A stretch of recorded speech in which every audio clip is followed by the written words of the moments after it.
in an unbroken continuum from potential to opportunity, and through investments and technological innovation into green manufacturing and industrialization, including shared prosperity. Our untapped renewable energy potential, together with the world's youngest population of skilled, motivated, and knowledgeable industrial men and women, along with Africa's abundant endowment of natural assets, from carbon sinks to arable land and mineral wealth, confer on us the indispensable fundamentals to swiftly become a cost-competitive industrial hub with ample capacity to decarbonize global manufacturing and green the economies of our continent, our neighborhoods, and the globe.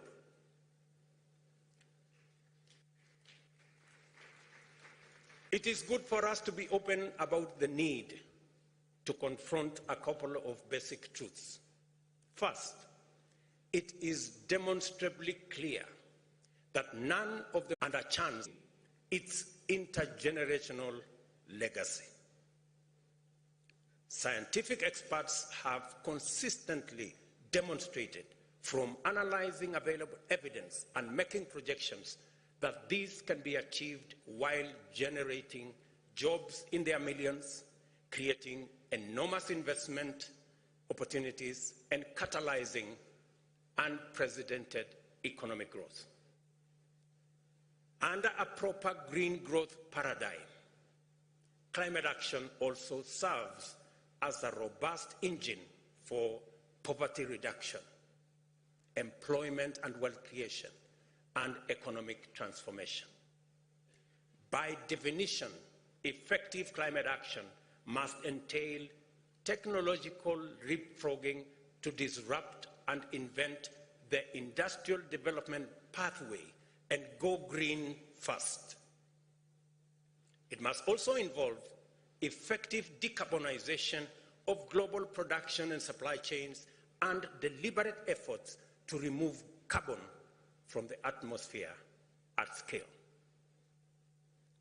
Understood this way, green growth aligns perfectly with opportunity-oriented perspectives of climate change, which presents Africa with its most important means of achieving stability, prosperity, and development beyond middle-income industrial status. To achieve green growth, we in Africa have committed to move with speed and under various effective frameworks to develop the necessary instruments, institutions, policies, and strategies through which we shall design and implement incentives that will accelerate the delivery of priority actions. We shall also support our youth, especially those in enterprise, to enable innovation and deliver localized solutions for the benefit of our communities, and at the same time attract other African and international investors to finance climate action. Every step of this journey will require partnership that facilitate collaboration and multilateral collective action to achieve just development financing mechanisms, deliver equitable access to markets for Africa's green products and services, and a just regime that provides liquidity, debt relief, and affordable investment capital everywhere on the continent at scale. We are all connected to our common humanity and a shared stake in the vitality and livability of our planet. We are also bound firmly by the fact that Earth is all we have, that we have no other home, and that no alternative when things burn here. The most salient implication of this knowledge is that we cannot approach climate action and human development from a disconnected or adversarial standpoint. We cannot pursue climate action through insular, solitary policies. Global warming cannot be mitigated by air conditioning our little pockets and corners of the world. Prosperity cannot and must not be pursued in a zero-sum, exclusive fashion, because the resulting injustice and inequality are the drivers of inequity, poverty, conflict, and activities that threaten biodiversity and encourage pollution. We are all interconnected. That is a statement of fact. And this existential moment provides us with a unique opportunity to reconnect with our shared humanity. In this summit, you will have heard and will continue to learn more about the bold, transformative, innovative fruits of partnerships, cooperation, and collaboration that are already underway in various parts of Africa.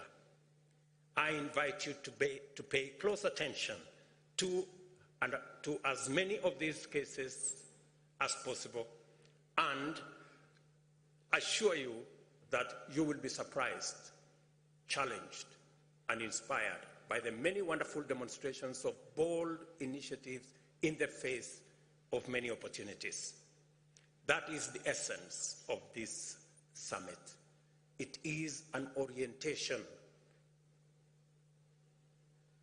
and in fact, an orientation run designed to familiarize us with our journey into the future, driven by African solutions, powered by African resources, and anchored on African opportunities.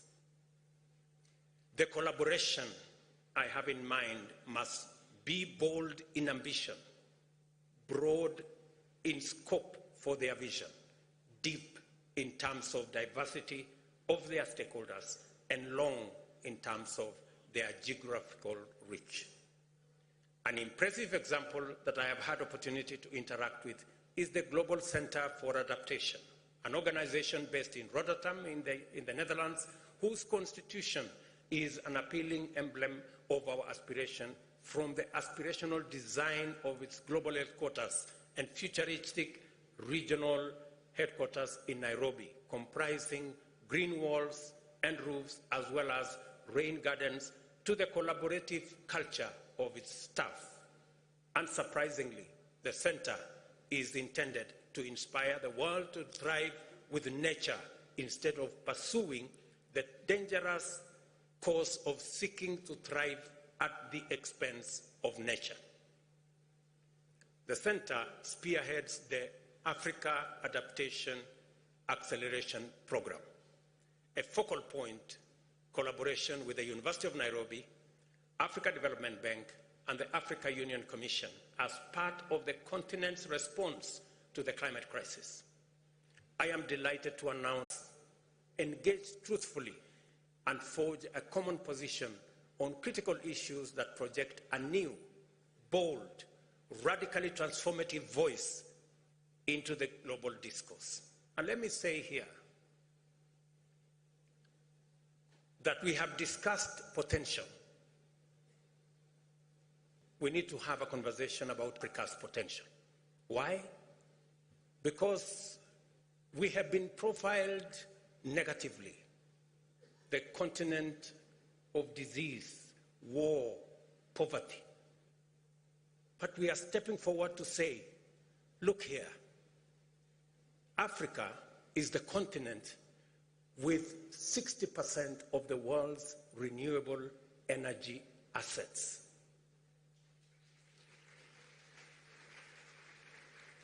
Whether you talk about wind, whether you talk about solar, that has 40% of the world's critical minerals for energy transition, whether you talk about nickel, cobalt, lithium. Number 3, this is the continent, the youngest continent with a median age of 19. 25% of the world's population will be living in this continent by 2050. We will have 40% of the world's workforce by 2100. This is the continent number 4 that has 2/3 of the world's uncultivated arable land that can transform through smart agriculture into the store, the production store of the world. And number 5, this is the continent that is the lungs of the world. We have the largest natural carbon sequestration infrastructure. In fact, we dare say, if there was a company for collecting garbage globally, and I'm talking about carbon garbage, Africa would have the largest shares because we have the largest lungs. The only problem is that those who produce the garbage refuse to pay their bills and profile the company as broke when it is actually them who have refused to pay the bills. So that is our continent. It's a continent of tremendous potential. And that is why Chinua Achebe told us that until the lion learned the art of writing, all stories glorified the hunter. I think we have learned to write. I think we have learned the art of writing. And that is why we are going to write our own narrative. That is the continent that we belong to. Let me also say another thing, opportunity. Yes, this climate crisis, climate change, and the climate crisis that comes with it, yes, it is true, we contributed the least. Yes, it is also true, we are suffering the most. But in this crisis is Africa's opportunity. And that is what we want to focus on, Africa's opportunity to unlock the transition. And we must exploit this opportunity. And number 3, so that I conclude, is that this is the continent that has the highest investment potential. We are only limited by 2 things.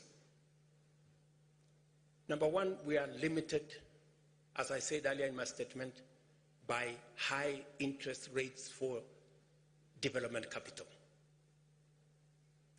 Many of our countries, and we are here and they say figures don't lie, 9 countries are already in debt distress in our continent. Over the high interest rates. We pay 5 times more than others. Meaning that in fact, the architecture is set up in a manner that if you borrow, it will. And that is why we need a conversation, and a very candid conversation, and we are saying this in all honesty, around how do we get concessional funding? How do we pay as much as others are paying? How do we get Africa away from paying 5 times more? And I asked in this gathering, we're not asking to be favored. We're not asking to be treated differently. We want a fair financial system that treats everybody equally. Ladies and gentlemen, that is not too much to ask. A fair international financial architecture is not a fair proposition or an unfair proposition to make. Number 2, many of our countries are headed into debt distress because of climate change. Let's be honest. We are suffering the most, whether it is in the Sahel with drought, whether it is in the Horn of Africa with drought, whether it is in South Africa and the southern part of our continent with cyclones, and we are saying the suffering is across the globe, but we carry the biggest brunt. I'll contextualize this. And because of climate change, we are forced to divert resources that are meant for economic growth into dealing with the effects of climate change. I will contextualize this. In Kenya, we lost in northern part of Kenya. Combined with Ethiopia and Somalia and Djibouti, we lost 9.5 million heads of livestock. So what did I have to do in Kenya? So in Kenya, I've had to increase